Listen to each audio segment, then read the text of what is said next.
ఆర్థిక ప్రపంచంలో పెద్ద చేపలు చిన్న చేపను తింటాయి. ఇది ఎప్పుడూ జరుగుతూనే ఉంటుంది. కొన్నిసార్లు ఇది మంచి విషయం, కొన్నిసార్లు ఇది చెడ్డ విషయం. ఇదంతా ఎవరిని అడుగుతున్నారనే దానిపై ఆధారపడి ఉంటుంది. ఇటీవల ఐడిఎఫ్సి ఫస్ట్ బ్యాంక్ ఐడిఎఫ్సిని కొనుగోలు చేసింది.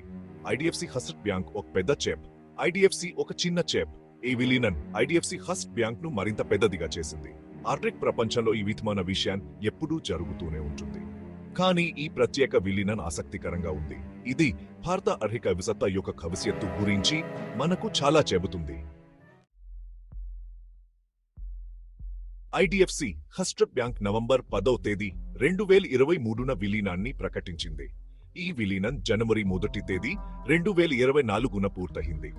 ఐడిఎఫ్సి వాటాదారులు ప్రతి 100 ఐడిఎఫ్సి వాటాలకు 150 ఖాదు ఐడిఎఫ్సి ఫస్ట్ బ్యాంక్ వాటాలు పొందారు. ఈ విలీనానికి భారతీయ రిజర్వ్ బ్యాంక్ ఆమోదం తెలిపింది. భారతీయ పోటీ కమిషన్ కూడా దీనిని ఆమోదించింది. ఈ విలీనం మరింత బలమైన ఆర్థిక సంస్థను సృష్టించే అవకాశం ఉంది. ఈ విలీనం ఐడిఎఫ్సి ఫస్ట్ బ్యాంక్ తన పరిధిని విస్తరించడానికి కూడా సహాయపడుతుంది. ఐడిఎఫ్సి ఫస్ట్ బ్యాంక్ విస్తృతమైన శాఖల నెట్వర్క్ ను కలిగి ఉంటుంది. ఇది పెద్ద కస్టమర్స్ పావరాన్ని కూడా కలిగి ఉంటుంది. ఐడిఎఫ్సి ఫస్ట్ బ్యాంక్ వాటాదారులకు ఈ విలీనం శుభవార్త. ఈ విలీనం మరింత లాభదాయకమైన కంపెనీని సృష్టిస్తుంది. ఈ విలీనం మరింత విలువైన కంపెనీని కూడా సృష్టిస్తుంది. ఐడిఎఫ్సి వాటాదారులకు ఈ విలీనం చెడ్డ వార్త. వారు ఇప్పుడు చాలా పెద్ద కంపెనీలో వాటాదారులు. వారి వాటాలు తనలో కంటే తక్కువ విలువైనవి. కానీ అది అలాగే జరుగుతుంది. పెద్ద చేపలు చిన్న చేపలను తింటాయి. సెక్షన్ 4 ఐడిఎఫ్సి ఫస్ట్ బ్యాంక్ భవిష్యత్తు. ఈ విలీనం మరింత బలమైన ఐడిఎఫ్సి ఫస్ట్ బ్యాంక్ ను సృష్టిస్తుంది. ఇది ఇప్పుడు భారతదేశంలోని అతిపెద్ద బ్యాంకులలో ఒకటి. అంతేకాదు, ఇది మన దేశంలో అత్యంత లాభదాయకమైన బ్యాంకులలో ఒకటి. ఈ విలీనం ఐడిఎఫ్సి ఫస్ట్ బ్యాంకు విస్తృతమైన పరిధిని ఇస్తుంది.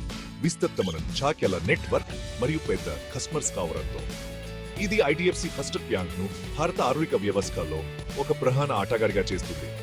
భవిష్యత్ వృద్ధికి బాగా స్థిరపడింది. సెక్షన్ 5 ఆర్థిక వ్యవస్థపై ప్రభావం. ఐడిఎఫ్సి మరియు ఐడిఎఫ్సి ఫస్ట్ బ్యాంక్ విలీనం కాలానికి సంకేతం. భారత ఆర్థిక వ్యవస్థ వృద్ధి చెందుతోంది మరియు బ్యాంకింగ్ రంగం ఏకీకృతం అవుతోంది. ఈ విలీనం మరింత బలంగా పెంచుతుంది. ఇది భారత ఆర్థిక వ్యవస్థకు మంచిది. ఆర్థిక వృద్ధికి బలమైన ఆర్థిక రంగం అవసరం. అంతేకాకుండా ఈ విలీనం భారతీయ బ్యాంకింగ్ రంగంలో మరింత పోటీకి దారితీస్తుంది. ఇది కూడా ప్రయోజనకరం. పోటీ తక్కువ ధరలకు మరియు మెరుగైన సేవకు దారితీస్తుంది. మొత్తం మీద ఐడిఎఫ్సి మరియు ఐడిఎఫ్సి ఫస్ట్ బ్యాంక్ విలీనం భారత ఆర్థిక వ్యవస్థకు సానుకూల పరిణామం.